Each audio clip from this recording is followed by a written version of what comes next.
Hello and welcome to our first webinar series to the 5th Timor-Leste Energy Mining and Business Forum. This is a very exciting webinar to begin with. Our title for this webinar is going to be the Timor-Leste's Offshore Future, Unlocking Chuditch and Gas Development Opportunities with Sunda Energy. And in particular, we have our beloved CEO, from Sunda Energy, Mr. Andy Butler, joining us as well. Hello, Andy. How are you? Hi, Karam. Great. Good to see you. Thank you. And looking forward to the summit next month and looking forward to having a chat here. Great. No, thank you so much for joining us. It's actually very amazing to have one of the best companies that is operating in Timor-Leste joining us for this webinar. We have a lot of questions going on. Everyone is excited to hear the developments of a lot of projects in Sunda Energy. And of course, we have a lot of companies and investors wants to join in Timor-Leste to see a lot of projects going on, to see what is the new opportunities, what is going on in the region of Southeast Asia as well. And of course, there's a lot of developments when it comes to the country. The ASEAN integration on October 26th. There's a lot of things going on in Timor-Leste. Of course, the upcoming Timor-Leste Energy Business Forum that we will have in Delhi on the 24th of November till the 26th as well. We would like to start this webinar with Andy. Andy, I want you to explain, for example, what is Sunda Energy? Why did you choose Timor-Leste? Why do you think that Timor-Leste is the best market to have such of beautiful projects, to invest in the countries, to see the potential of Timor-Leste as well, in terms of a region as well? Well, Karam, thank you. Thanks for the introductions and thanks for the very kind words. So Sunda Energy, we are a UK listed energy company. We're listed on the AIM market of the London Stock Exchange. We're focused purely on Southeast Asia and gas projects in Southeast Asia. I'm based in Singapore. That's where I am today. That's the backdrop here. We do business in Timor-Leste, our key project, which we'll talk about on this webinar. We only a few weeks ago also announced that we have 2 new assets in the Philippines. And as I say, we are actively building business in the Southeast Asia region. Timor-Leste is our core. Timor-Leste is where we have been operating for some time. And the Chuditch project is a very material project on which the company has been focused for a long time and where we have a very exciting future. Why Timor-Leste? Interesting question. I've been doing business there a long time. First went in 2016. We incorporated there in 2018 and signed the PSC some years ago, just before COVID. So we have a lot of history there, and it's a jurisdiction I like working in a lot. We have, obviously, it has the gas resources, and the project is key. It's also somewhere where, as in many Southeast Asian nations, we're very welcome. We have great relationships with government, a lot of experience, and it creates a favourable investment environment, as I'm sure we'll touch on. I'm very happy to continue to be doing business there. Have been for a long time, and we will be for a long time. Well, that's glad to hear. It's great to hear that Sunda Energy is very, let's say, into projects in Southeast Asia as well. You're in Malaysia, you're a UK company, you're in Timor-Leste as well. So Sunda Energy is everywhere as well. I just wanted to, let's say, start this webinar with the first question. I wanted to ask, we already explained, Sunda's energy starting point. How did it operate in Timor-Leste? Why Timor-Leste and whatnot? I want to focus on the current operations in Timor-Leste. Is there any kind of project that is ongoing? Even, of course, the main Chuditch project, but if there's any kind of projects that you would like to also operate in, or any new, let's say, case studies that you're doing within the region as well that can be connected into Timor. I want to say, or I want to emphasize on why the Chuditch project is very important and a strategic, let's say, asset to the region as well. And of course, if there's any kind of case studies that you're operating in Timor-Leste to connect it to other markets, or if there's any vision for Sunda Energy, let's say till 2030, what do they want to achieve? What is the current next steps for Sunda Energy as well within the market? You've got a lot of questions, Karam. Let me start with Chuditch itself. So that's our key project. It's an anchor project, isn't it? for Timor-Leste, very strategic project for Timor-Leste, where there's only a small number of offshore gas fields, and I believe will be the next one that's in production. The Chuditch field is it's offshore. I'm going to go back to basics. It's offshore Timor-Leste waters, exclusive Timor-Leste waters. It lies about 100 kilometers south of the Greater Sunrise fields, about 150, 160 kilometers east of Bayundan, the only field that has been producing, the only gas field that's been producing in Timor-Leste, and which has recently ceased production, probably temporarily. So we're sitting in the middle of the Timor Sea. We're in shallow waters. It's a field that was discovered quite a long time ago, discovered by Shell in the late 90s.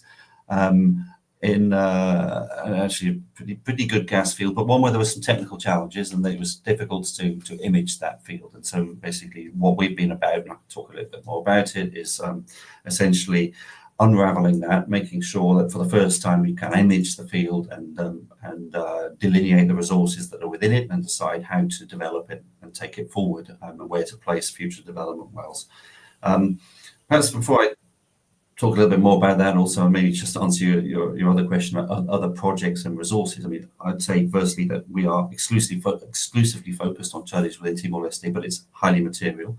That said, the regulator ANP, the authority, the National Petroleum Authority of Timor-Leste, is planning to conduct another tender round next year, early next year, and as with the last one, we will look to support that and evaluate opportunities as part of that process. But for the moment, we are exclusively focused on Chuditch, taking Chuditch forward, and that's there's as I say, a very material asset. Our plans with respect to Chuditch are to, having established a very good understanding of the subsurface, and having done a lot of preparatory work, we're on track to drill a kind of key milestone appraisal well, a proof of concept well, if you like, in the second quarter of next year. So that's what we're about. That's why we're in Timor-Leste, to take it forward. I think the government wants us to remain focused on that, and we are very much so. Yeah. Amazing. No, that is glad to hear, actually, to hear that there's a lot of great developments within the region. Emphasizing such projects in Timor-Leste is very key, and that's why it's a very strategic asset to the region. I just wanted to emphasize why Chuditch is really important to Timor-Leste. Why is this project one of the most important projects within the region? Why do you think it's a strategic asset and it can be shown as a case study to, let's say, international operators to come and invest in the actual region? Let's say if you want to give a case study or a workshop going on that you want to showcase why Chuditch project is one of the most amazing projects in Timor-Leste, and why should other, let's say, operators or other energy companies need to actually operate more in Timor-Leste and come to the region to see the potential resources of the region as well in Timor. Sure. Okay. Well, in terms of what's special, there are a number of special aspects to the project. As I say, I think what's particularly important with it, is the very close alignment with government. We have a government partner in Timor Gap, with whom we are advancing the project together. We work very closely with the regulator and with the ministry, and I think there's a general alignment to move it forward quickly and to build it into an overall plan for the nation, for the development of its gas resources, for the development of its gas export processing facilities on the south coast, and how it all plugs together in there. The field itself is, there are only really 3 offshore fields, as I mentioned earlier. Bayundan has been a fantastic asset to the nation. It's been in production for roughly 20 years. In the 23 years or so since independence, it's produced more than 80% of the GDP of the nation. So, it's fundamentally important. The government obviously understands that. Production ceased back in June. There are some resources left in the ground. There are some good facilities there, and what we discussed with the ministry is effectively how Chuditch can plug into it, and underpin one part of the offshore gas accumulation aggregation story, for exports to shore, and then ultimately to Southeast Asian markets, and obviously we occupy a strategic position within the Asia Pacific gas markets, which of course are the kind of the growth engine for gas markets and energy markets globally. equally, as I mentioned, the technical side of the story is very straightforward, but very interesting as well. The workflows that we've been through have really unlocked the asset. The fairway that we sit in, and which a large part of which is occupied by Timor-Leste territory, the geological fairway, is spectacular for the gas resources that are within it, for the very large fields and the way that the reservoir performs within that field. And it's effectively one big fairway. If you look at the maps of offshore in the Timor Sea, from going from Indonesia in the east, from the Abadi field operated by Inpex and Petronas, to large fields in Australian waters, the Barossa has come on stream recently for Santos, through Timor-Leste waters to Bayundan, and indeed going further west still. There's lots of gas on that map. There's lots of gas. It's all in the same reservoir, all sealed by the same cap rocks, which are phenomenally effective. Apologies, I'm a geologist by background, so I like these things. But no, it's phenomenally effective. There's gas over that vast area, and we're right in the sweet spot, right in the core of it. Timor-Leste occupies a great spot there, great proven resources in Sunrise, Bayundan, and also in Chuditch. And when you look at the quality of those reservoirs, their ability to produce at a world-class rates, it's really impressive. So Bayundan, for example, after 15 years or so of production, Santos bought that asset from ConocoPhillips, drilled a couple of wells, because there's not been many wells drilled for a while. The first of those they announced, and it flowed at 180 million cubic feet per day, plus about 10,000 barrels, 11,000 barrels of liquid. So that equates to about 40,000 barrels a day from that well. World-class, really world-class flow rates. And then just last month, to the east of us on that trend, Barossa field came on stream for Santos, and they announced that of the 6 development wells in there, they were all capable of flowing more than 30,000 barrels a day. Sorry, more than 300 million cubic feet of gas per day. That's about 50,000 barrels of oil equivalent per day. Again, absolutely world-class. And we sit between those. We sit in probably the best reservoir development on the trend. So we're very excited about the technical aspects of the project. And because it has such technical potential, and the appraisal well will prove that flow rate that we're very confident around, then it plugs in naturally to the overall gas development story offshore for Timor-Leste and the big plan. So that's why we are very excited, why we're moving forward together with the authorities there to make it all happen. Wow. No, that's a lot of great developments going on in the region. Thank you so much for emphasizing a lot of projects and the vision, of course. As I said, there's a lot of case studies in Timor-Leste. There's a lot of projects going on. There's a lot of, let's say, companies' vision as well. For example, every single energy company has their own vision of what kind of things are going on in their projects. What do they want to achieve? What do they want to have there as another target? And that's why, the second question, or the second thing I want to emphasize on, is the actual milestones. For example, there's a lot of companies that set specific kind of milestones on their projects. What do they want to achieve? I want you to, let's say, emphasize, how did this project even start from the beginning? What was the main vision of Chuditch? When did it start? When did it operate? How did it go? Even if you want to say about the challenges, we speak a lot of things about positivity. We want to remain in a positive side. However, I want to hear about even the challenges. What was the hardest thing when you were operating in that region? Because we have a lot of international investors that they want to even invest in Timor, but they don't know where to start from, or they want to see the other case studies, or they want to hear from the actual operators that was in the region from the start. If you know what I mean, Andy. Yeah, sure. Well, in terms of the background to the project and milestones, so, if you 10 years ago, I think Timor-Leste was struggling a little bit in terms of getting attention. It was hard to get to. When I started going there, it was quite challenging just to get there. It took a long time. And so assets and projects were not really being evaluated and being taken forward.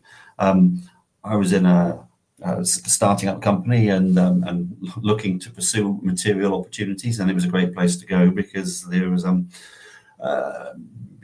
significant resources that the industry was not really paying attention to, because there were easier, lower hanging fruit, it deemed, elsewhere.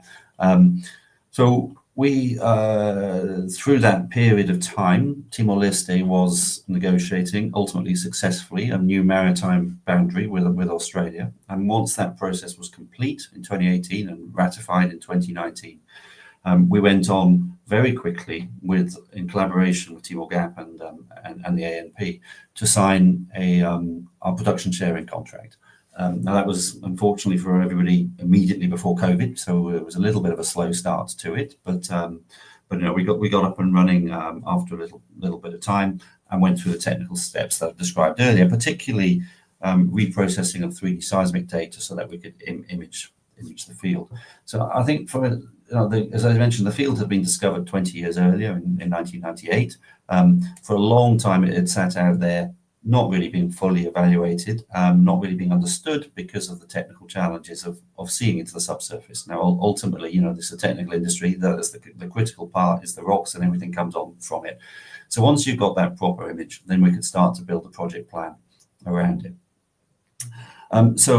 With that having been achieved with a new resource assessment coming from having the proper image and a resource assessment that was roughly 50% or more greater than what Shell originally believed was there, but particularly having a proper image, delineating it, understanding where we could go, we could start to plan for the drilling of the appraisal well that's required and then look forwards towards a development concept. So more recent milestones have been on progress towards drilling that key proof of concept well. So we have conducted a number of surveys offshore, environmental baseline survey, site surveys, geophysical, geotechnical surveys. Now, what those mean are essentially proper seabed examination and proper examination of the shallow surface, so that you can effectively park a very heavy jackup rig on the surface safely without any health, safety, or environmental impacts in doing so. So those surveys were big milestones. Overall environmental permitting process has been going on. It's very close to completion. We should hopefully have those in place, I think, by the time of the summit next month. That's good. We've made very good progress in terms of the engineering design and the overall project planning. Now, we had hoped to drill earlier this year. We had to postpone for some logistical reasons, particularly around helicopters and effectively waiting for equipment to be ready in line with our local content requirements. But those issues have also been resolved. So now, lots of milestones behind us. Very exciting things in front of us, particularly the drilling of the well. So at the moment, we're going through a process of securing a drilling rig. We're looking at a very small number of rigs that we're conducted a full market survey. And I believe we're on track to drill that well in the second quarter of next year. And as I say, we have very high expectations of it. We expect to find a great column of gas in very good reservoirs. We have high expectations in terms of the ability for it to flow. And we're thinking a lot about what comes afterwards. So it's the beginning of the story to some extent once that gets done. The development pathway is an exciting one. We're looking ahead towards what the development plan looks like. We're collaborating closely with the ministry and branches of the ministry for the integration of a development plan, because gas, unlike oil, you need to have a fully integrated story to deliver the molecules ultimately to market, and certainly to the point of liquefaction, because this will be a liquefied gas product. We're thinking ahead towards the surveys that are required for that and the various aspects of engineering design and putting all of that together. So lots of milestones behind us, steps towards production. Part of your question there, I think I probably touched on. With the development, with an appraisal well in Q2 of next year, the activities that come behind it, we're looking at a first production from our plans in the very early 2030s. Okay. Oh, wow. I mean, I'm glad to hear there's a lot of milestones going on. I'm glad to see that, of course, Sonda Energy has their own vision and their own milestones, but I'm pretty sure that you will be very busy indeed next year as well with regarding all of these milestones, all of these achievements, all of these targets as well. We're looking forward to see them as well. We know once you announce them, on, of course, all of your social media and through the press releases. It would be great to see such results and such of a great engagement within Sunda Energy and its their own projects. But I'm pretty sure, Andy, that Chuditch development is going on very well. There's a lot of things going on, and as you said, there's a lot of milestones that you have built, and you're expecting a lot of things from that kind of Chuditch project. Let's say return on investment, hopefully next year as well, with the new discoveries and new projects. Hopefully that will come soon to Timor-Leste as well. But when we are talking about technicality or commercial advantages. Let's say that there's a lot of gas fields going on. There's a lot of gas supply dynamics going on through the region. I want to emphasize in terms of the main technical part and the commercial advantage. Of course, there's a lot of, let's say, return on investment. There's a lot of targets that the own company has. For example, is there any kind of a commercial advantage of the Chuditch gas field? Is there any kind of even disadvantages? For example, there's a lot of things that you are expecting from your specific kind of projects within the region. If you can emphasize on the commercial advantages and let's say the disadvantages as well. For example, what is the hard thing that you are trying to do within this project, the main technical part of it, or how does it fit into the regional gas supply dynamics, let's say? Yes, certainly. I've probably touched on some of those questions, but in terms of the technical and commercial side of it, the composition of the gas and how it all fits into overall fairway is one area that we have to look closely at. So there is some carbon dioxide present within our gases that will be dealt with through the development process and the infrastructure chain that I described earlier. And in terms of commercial advantages, again, I've touched on this a little bit, but I think for me a key part is the strong alignment with government. As I mentioned, gas is always a commercial challenge anywhere because you do have to plug it into an infrastructure, which generally means you have to deal with third parties, third-party receiving facilities, and ultimately export facilities, etc. Unlike an oil project, which in some ways is simpler because you can export directly from your facility generally, from the field. So with that in mind, the alignment with government, and their plans for putting in place overall infrastructure is critically important. Yeah, I mean, in terms of regional supply dynamics, is your question there.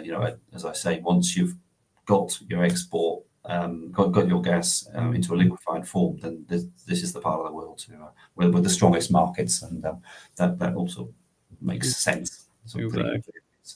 No, exactly. Pretty clear. And in terms of, let's say, the climate, there's a lot of things and a lot of questions we get from international investors that will join the region hopefully very soon. In terms of, let's say, investment climates, there's a lot of things going on within the region. What has Sunda Energy, from their expertise, learned from operating in Timor-Leste? For example, if you have, as I said, a workshop going on, that you want to have a workshop and Sunda Energy delivering this workshop to the international investors, what did you learn from the actual, let's say, projects that you have in the country? And what would you say to the investors that is looking to enter the country's upstream sectors? What is your message to them? What do you want to really emphasize to the international investors or to the actual companies that would like to also enter Timor-Leste and operate within that region?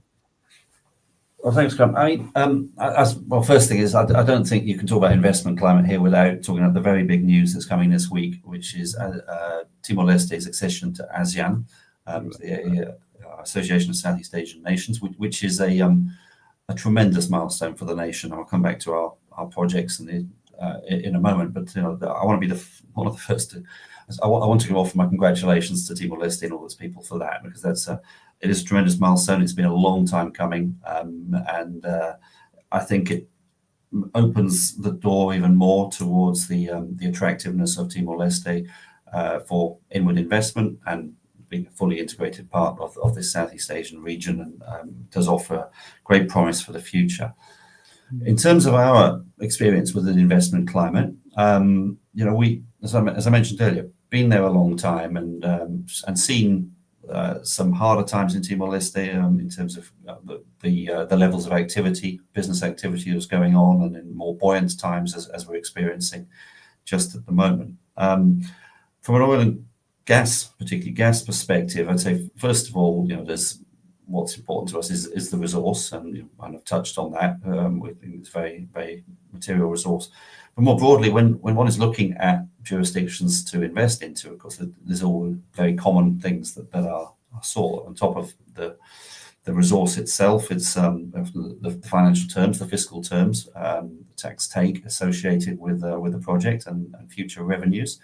Those are very favourable, but also generally the production sharing environment, production sharing contracts, which is a sort of the form of revenue sharing that occurs in Southeast Asia and many parts of the world, offer stability. Stability is a key investment criteria, of course, and so the fiscal terms are good, but not only are they good, they're fixed forever.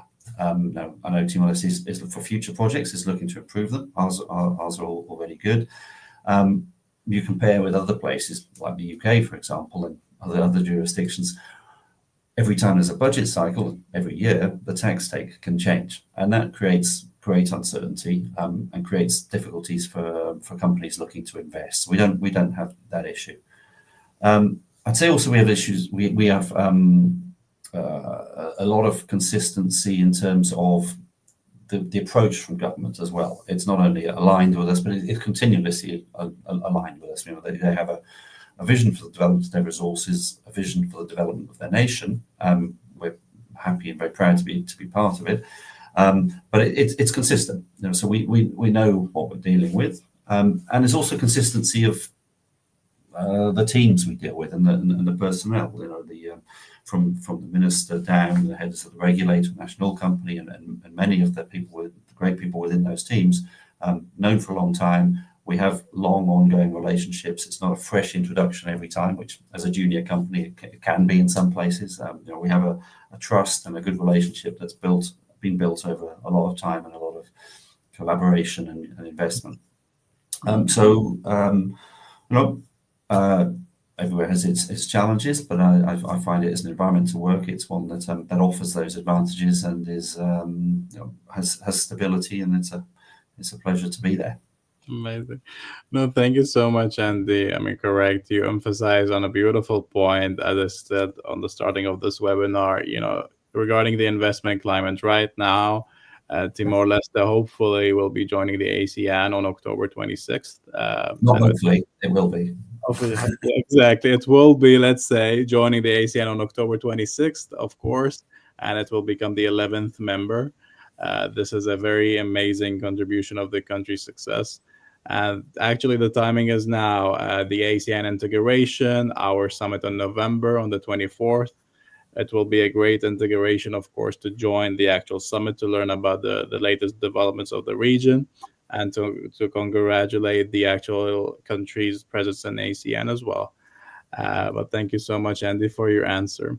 Before going to the next question, I would like to ask the audience to leave the questions on their chat so we can ask Andy at the end of this webinar some Q&A. If you have any kind of questions, please feel free to write it on the chat box and we will present it at the last stage of the webinar. Andy, we have emphasized a lot of interest in the region, the ASEAN integration and whatnot. I wanted to ask regarding the regional infrastructure. There's a lot of, let's say, pipelines going on, a lot of case studies going on, a lot of surveys, as you said. And, in terms of pipelines at LNG, is there any kind of infrastructure development that would accelerate your project's timeline? Is there any kind of, let's say, if you want to emphasize on infrastructure in Timor-Leste, is there anything that you would like to emphasize, such as pipelines, LNG, and new infrastructure, some companies that can contribute to the economy of Timor-Leste, or anything that can help your project timeline, any kind of developments that can actually accelerate the Chuditch project as well? Firstly, it is a relatively remote area where we are, and infrastructure development is critical to being able to evacuate the gas resources. That's clear. As I mentioned earlier, the the key pathway for us for export of the gas, the plan in collaboration with government, is for export to the south coast of Timor-Leste and the facilities that they're putting in place there. So we are absolutely aligned, but also working in parallel with those efforts. The ministry is pushing very hard for pushing forward very quickly with its plans for the south coast, and putting in place pipelines that connect a hub offshore located at Bayon for the evacuation of gas resources. So that coming forward is critical, but also it is happening and is going to happen, and we will then look forward to plugging into that. So that's the fundamental answer to your question. In parallel to that, the greater Sunrise fields to the north of us are also moving forward towards development. We hear and follow closely what is going on there. We look forward to announcements there on the PSC and the development plans. A very exciting development and a very important development for Timor-Leste as well. Now, we're not dependent on that development at all. It's not the export route that we're planning on, but it also plugs into the greater story of development of offshore resources of gas for Timor-Leste, and will be. I think it'll be sort of a complementary effort that's going on there. We'll probably be delivering gas first, but a lot of the facilities, a lot of the service companies, a lot of all the things that go along with those developments will be going on in parallel, and it'll become a very exciting time for offshore Timor-Leste. Great. I mean, I'm glad to hear that as well. We have reached out the final question of the webinar, actually. So please, for the audience, if you have any kind of questions, feel free to write them on the chat box before we finish the actual webinar. The last question I want to emphasize on, let's say, your message to the region, your message to the people of Timor-Leste, and of course to any kind of international investors. And I wanted to emphasize, Timor-Leste as a regional energy hub. Let's say, how do you envision Sunda Energy to contributing the country's long-term energy security, the economic transformation, the infrastructure of the actual region? If there is any message you would like to give to the Timor-Leste people as well, and to any other companies. I would like to also emphasize that Andy will also talk about the Chuditch project and the 5th Timor-Leste Energy Summit, which will happen in November from the 24th to the 26th as well. So feel free to join our summit to hear more about the project. But Andy, back to you. If you have any kind of message to give to the region and to the people of Timor-Leste, feel free to do it as well. Looking at your question, I think our contribution will come from success. We are, as I've been stressing, I think we do see the Chuditch field as a very important asset to the nation, a very strategic asset to the nation. If we are successful with the appraisal well and the development that comes after it, it will become a critical asset for the country for future revenues. And our modelling suggests more than $7-8 billion of revenue to the state of Timor-Leste from the full field project, and that's a hugely material amount for a country like Timor-Leste. So that's what we're in it for. We want to make that project work. We want to make it work for all stakeholders, and look forward to that. Then it will help Timor-Leste with its development plans for all the offshore facilities, as well as the onshore gas export that it wants to do.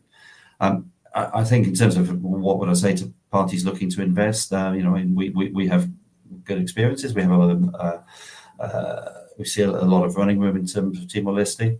We look forward to moving forward. Amazing. Andy, thank you so much for joining the actual webinar. It was great to having you it's great to having you with us in this webinar series, and hopefully we will see you in Timor-Leste next month. Hopefully. Thank you so much for joining. It was great to hear Sunda's Energy latest developments. And of course, we are looking forward to hear more at the summit as well. But I will be playing a short video after the webinar is finished. Of course, just giving you a sneak peek about the summit that we're going to have next month. But Andy, thank you so much for joining. Hopefully, we will see each other in Delhi. And have a great day ahead. Thank you so much. Thank you, Karan. Thank you. you. Um, just gonna start the video right now and enjoy watching. Timor-Leste isn't just promising, it's untapped. With 49 mining concessions newly opened, Southeast Asia's first commercial carbon capture project, and the country's first onshore oil discovery in over 50 years. This is where the frontier begins.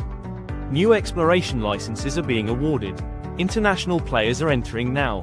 Join us in Dili, from the 24th to the 26th of November, to meet the right partners, secure new ground, and shape the next chapter of energy and mining in Southeast Asia's most overlooked hotspot.